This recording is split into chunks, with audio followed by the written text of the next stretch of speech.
Health show में हूं नेहा बजाज और अपने हर वीडियो में हम आपको मिलवाते हैं एक सुपर स्पेशलिस्ट और मेडिकल एक्सपर्ट से ताकि आपको हमेशा सही राय सही मशवरा मिले।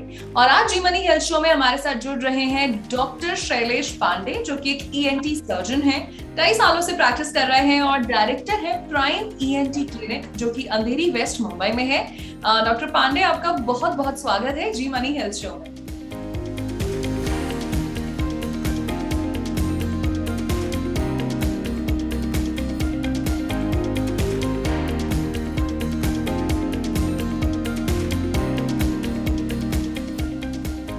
Thank you so much for having me on the show. We are glad to have you. And doctor Pandey, आज हम बात करेंगे राइनोप्लास्टी की। हम सब जानते हैं कि एक कॉस्मेटिक प्रोसीजर है to enhance the shape of our nose, but इसके फंक्शनल बेनिफिट्स क्या हैं और क्या-क्या इसके साथ चीजें जुड़ी हैं, उसके बारे में आज आपसे चर्चा करेंगे। तो सबसे पहले जो मेरा सवाल आपसे ये है, हमारे सभी दर्शकों को आप ये बताइए कि राइनोप्लास्टी क्या होती है और इसके बेनिफिट्स क्या हैं। सबसे पहले नमस्कार आपके सारे श्रोताओं को। राइनोप्लास्टी जो है, राइनो अगर मेडिकल टर्म में देखा जाए तो नोज के बारे में बात करता है। The medical dictionary would say that, okay. Nose के बारे में, नाक के बारे में बात करता है। राइनोप्लास्टी का मतलब नाक के शेप को चेंज करना, नाक के शेप में बदलाव लाना, ओके। तो इसको राइनोप्लास्टी कहते हैं, ओके। राइनोप्लास्टी के बहुत सारे क्या कहते हैं यूजेस या किसी भी प्रकार से जो यूज किया जाता है या किया जाता है राइनोप्लास्टी, बेसिकली आपके नाक के शेप को अगर आप चेंज करना चाहें, किसी कारणवश अगर आप अपने नाक के शेप से खुश नहीं है या आप कुछ बदलाव चाहते हैं, कुछ है आपके मन में जो आप बदलना चाहते हैं, कुछ ऐसा होता है कि कुछ मार लग गई हो आपको और आपका नाक का शेप बदल गया हो, तो वो आप ठीक कर सकते हैं। जन्म से कई बार ऐसा होता है कि बच्चे जो जन्म से कुछ डिफेक्ट्स लेके पैदा होते हैं, तो उनको सही किया जाता है। कई बार एज वी ग्रो अप, जैसे उम्र बढ़ती है, नाक की हड्डी यानी कि ब्रीदिंग की जो नाक का अंदर का स्पेस है, नाक की हड्डी यानी कि सेप्टम, अगर उसमें कुछ बदलाव, टेढ़ापन आ गया है जिस कारण से आपको ब्रीदिंग अच्छी नहीं हो रही है, तो उससे भी उसमें हम नाक की हड्डी और नाक का शेप दोनों बदलते हैं, जिसे सेप्टोराइनोप्लास्टी कहते हैं। यानी कि नाक आपको ब्रीदिंग का भी इम्प्रूवमेंट आता है और आपके शेप में भी इम्प्रूवमेंट आता है। Okay, so I think in short वो आपके सवाल का ये जवाब होगा। बिल्कुल। तो यानी कि इसके फंक्शनल बेनिफिट्स भी हैं और साथ साथ कॉस्मेटिक बेनिफिट्स भी हैं, because centre of our face है, तो कहीं ना कहीं हमारी खूबसूरती के लिए एक बहुत बड़ा पैरामीटर होता है ये। एंड सर, क्या राइनोप्लास्टी के भी अलग अलग प्रकार हैं? आपके पास जितने पेशेंट्स आते हैं, आप क्या अलग अलग टाइप्स हैं? डिपेंड करता है पेशेंट टू पेशेंट। बिल्कुल, राइनोप्लास्टी बहुत सारे कारणों के लिए किया जा सकता है। जैसे किसी का, अगर जैसे आप साउथ ईस्ट एशिया जाए तो वहां पर के लोगों का आप जब देखेंगे तो और हमारी नाक देखेंगे तो फर्क है, राइट। उनका नाक, उनके नाक छोटे हैं, थोड़े से फ्लैट है। और आप अफ्रीका की तरफ जाएंगे, एक इंडियन नोजेस, एक टिपिकल मेरे जैसा इंडियन नोज होगा।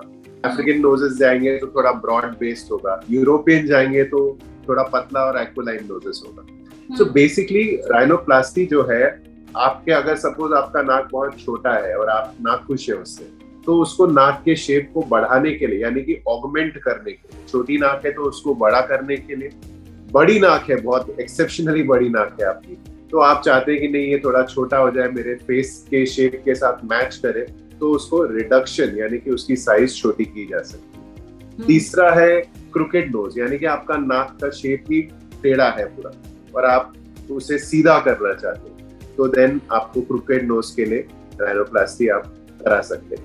जैसा मैंने अदरवाइज बताया आपको कि जन्म जन्मांतर से जो डिफेक्ट्स है, कुछ मार लग गई हो आपको, तो बहुत सारी राइनोप्लास्टी में बहुत सारा एडिशनल स्टेप्स है जो आप करके आपके नोज को सुंदर बना सकते हैं। ओके, एंड सर, जहां पर आपने राइनोप्लास्टी के बारे में और भी चीजें बताई, हम आपसे जानना चाहते हैं कि इसके और क्या-क्या ब्रीदिंग बेनिफिट्स हैं। यानी कि जब आपने राइनोप्लास्टी प्रोसीजर परफॉर्म किया कुछ पेशेंट्स पे, तो और क्या-क्या हमें फायदे हुए इसके बाद?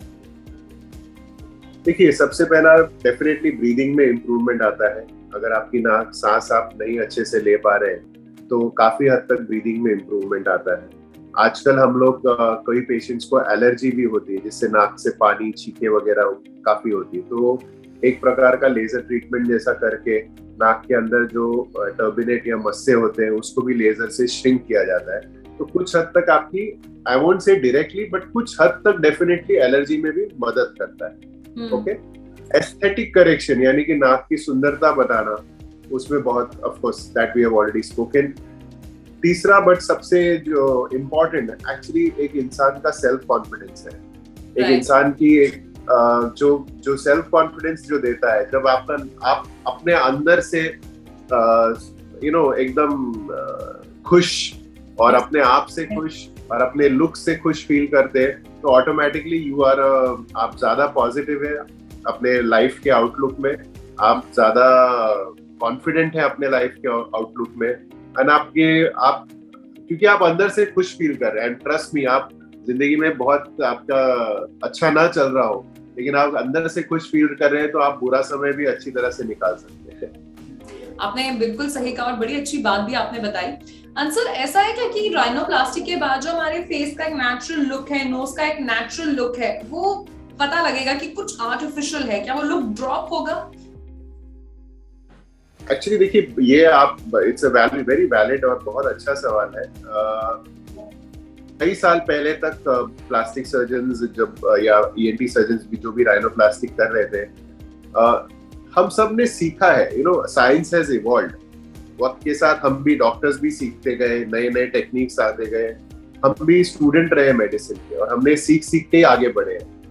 एंड तो पहले जमाने में कई बार आर्टिफिशियल इम्प्लांट्स यूज किए जाते थे, सिलिकॉन, गोरटेक्स, ऐसे टाइप के इम्प्लांट्स आते हैं जो यूज किए जाते थे, और ऑब्वियसली उनके कारण एक प्लास्टिक लुक सो टू से चेहरे पे नजर आता था, कई सारे जी आता था नजर। लेकिन अब हम लार्जली जो है पेशेंट के ही बॉडी से लिए हुए मटेरियल को यूज करके हम जितना हो सकता है नेचुरल लुक देने की कोशिश करते हैं। ये नेचुरल लुक लेने के लिए हम जब नाक का सर्जरी करते हैं, राइनोप्लास्टी करते हैं, जो नाक की जो सेप्टम है उसके अंदर कार्टिलेज होता है, तो वो कार्टिलेज हम यूज करते हैं नोज को शेप करने के लिए। कई बार अगर कार्टिलेज नहीं होता नाक के अंदर, कुछ ट्रॉमा हो गया या पहले सर्जरी हुई है, तो ये कान का जो ये कार्टिलेज है, इसको भी हम बहुत एस्थेटिकली खूबसूरती से निकाल के उसको यूज करके हम नाक के शेप नाक में यूज करते हैं। और वर्स्ट या अगर बहुत ज्यादा पेशेंट को मतलब ये भी कम पड़ेगा कार्टिलेज, तो हम रिब यानी कि अपने रिब केज से, अपने यहाँ से हम एक कार्टिलेज लेके उसको यूज करते हैं नोज को शेप करने के लिए। So it requires a skilled surgeon to do this. So yeah, but the technically अगर सर्जरी अच्छे से हुई तो आपका लुक ड्रॉप नहीं होगा। आंसर मेरे 2 सवाल बचे हैं, जिसमें से सेकंड लास्ट जो मेरा क्वेश्चन है आपसे वो ये है कि कितने प्रतिशत पेशेंट्स अपने रिजल्ट से खुश होते हैं, उन्हें डिजायर्ड रिजल्ट्स मिल जाते हैं? देखिए कैसा है इसमें कि पेशेंट जो है वो किस प्रकार का अपेक्षा लेके आपके पास आया है, वो पेशेंट को समझना बहुत जरूरी है। पेशेंट डॉक्टर को पेशेंट को समझना और पेशेंट को अपने कंडीशन को समझना बहुत जरूरी है। अगर आप एक पेशेंट अगर किसी मूवी स्टार या किसी का एक फोटो लेके आए और कहे कि ऐसी नाक चाहिए, तो देन आप समझ सकते हैं कि उस पेशेंट की रियलिस्टिक एक्सपेक्टेशन नहीं है। Correct.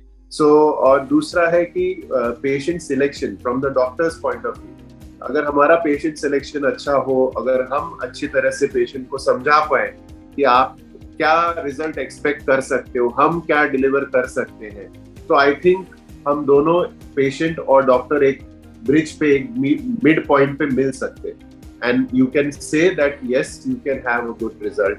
Percentage wise I would say I think anything from about 90% or more also we can achieve. Answer जब राइनोप्लास्टी करानी हो, जैसे मुझे पहले नहीं पता था कि the ENT surgeon also performs this procedure, तो हमारे सभी दर्शकों को आप ये बताइए कि राइनोप्लास्टी अगर करानी है, कॉस्मेटिक बेनिफिट है, फंक्शनल बेनिफिट है, तो एक एस्थेटिक प्लास्टिक सर्जन से करवानी है या ENT सर्जन से करवानी है? ये कठिन सवाल है। But as I explain to you, मैं जैसा बता चुका हूँ कि आपको ENT plastic surgeons, yes they are known, they do the plastics I mean cosmetic aesthetic surgeries, no doubt about that, but ENTs have now been recognized. ENT surgeon is recognized now in that कि अब world over ENT surgeons भी plastics ये cosmetic rhinoplasty कर रहे हैं. Okay. Yeah. And sir एक और चीज, हमने राइनोप्लास्टी के बड़े फायदे सुन लिए, अब आप हमें उसकी डार्क साइड भी बताइए, कोई डिसएडवांटेजेस या कोई रिस्क और कॉम्प्लिकेशंस. कभी आपने किसी पेशेंट को कुछ कहा, उन्होंने वो फॉलो नहीं किया, या पोस्ट ऑप के बाद कोई गलती हो गई, तो क्या क्या चीजें हो सकती हैं? देखिए, फर्स्ट एंड फॉरमोस्ट सबसे पहले जो हो सकता है वो बहुत कॉमन चीज है, वो इन्फेक्शन. इन्फेक्शन एक सिंपल है कि जो सूचर, जो स्टिचेस ली गई है वहां पर कुछ इन्फेक्ट हो जाना. सो वो एक चांसेस है. स्किन का जो कलर है, स्किन का कलर जो ऑपरेशन करते समय, क्योंकि हम पूरे बोन को रीअलाइन करते हैं, बोन तोड़ के रीअलाइन किया जाता है, इसलिए स्किन का टेम्पररी कुछ समय तक डिस्कलरेशन होने के चांसेस रहते हैं. कई बार पेशेंट्स को अपर लिप या नोज टिप पे ऐसा लगता है कि लकड़े की नाक है या ऐसा कुछ, बट धीरे धीरे वो सेंसेशन आ जाता है. ओके. स्वेलिंग काफी समय तक कई बार पेशेंट्स नोटिस करते हैं कि स्वेलिंग इतने आसानी से नहीं उतरती है उनकी. तीसरा, नेक्स्ट पॉइंट, रिजल्ट, यानी कि रिजल्ट पेशेंट के अपेक्षा के हिसाब से रिजल्ट नहीं आया है, तो एक वो डार्क साइड हो जाता है. एंड और पेशेंट एक्सपेक्टेशन, और as I said, patient expectation और एंटिसिपेशन में कहीं ना कहीं, कभी ना कभी ऐसा हो सकता है कि दोनों बातों का मेल ना हो. सो ये थोड़े बहुत डार्क साइड है रहते हैं. ओके. सो किसी भी प्रोसीजर को करवाने से पहले जरूरी है कि आप अपने सर्जन से अच्छे से डिस्कस करें, अपनी एक्सपेक्टेशंस बताएं. And on that note, doctor Pandey, हम आपका थैंक यू कहना चाहते हैं कि आपने अपने बिजी स्केड्यूल से कीमती वक्त निकाला और सभी को अवेयर किया, बिकॉज राइनोप्लास्टी आजकल हर कोई कराना चाहता है, because you know everybody wants a sharp feature, चाहे वो ऑब्वियसली उसकी फंक्शनैलिटी हो या उसका एक कॉस्मेटिक एनहांसमेंट हो. So thank you so much sir. Thank you. तो ये थे डॉक्टर शैलेश पांडे, जिन्होंने आज हमें बताया राइनोप्लास्टी के बारे में, कितनी जरूरी है हमारी जो एक्सपेक्टेशंस है वो रियलिस्टिक हो, पोस्ट ऑपरेटिव क्या क्या चीजें हो सकती हैं, और साथ साथ कराते हुए में किन चीजों का रखना है ख्याल. सो इसी के साथ मैं नेहा बजाज आपसे लेती हूँ विदा, और मिलूंगी आपसे जी मनी हेल्थ शो के एक नए वीडियो में, नए एपिसोड में. तब तक के लिए आप हमारा शो जी मनी हेल्थ शो देखते रहिए और अपनी सेहत का ख्याल रखिए.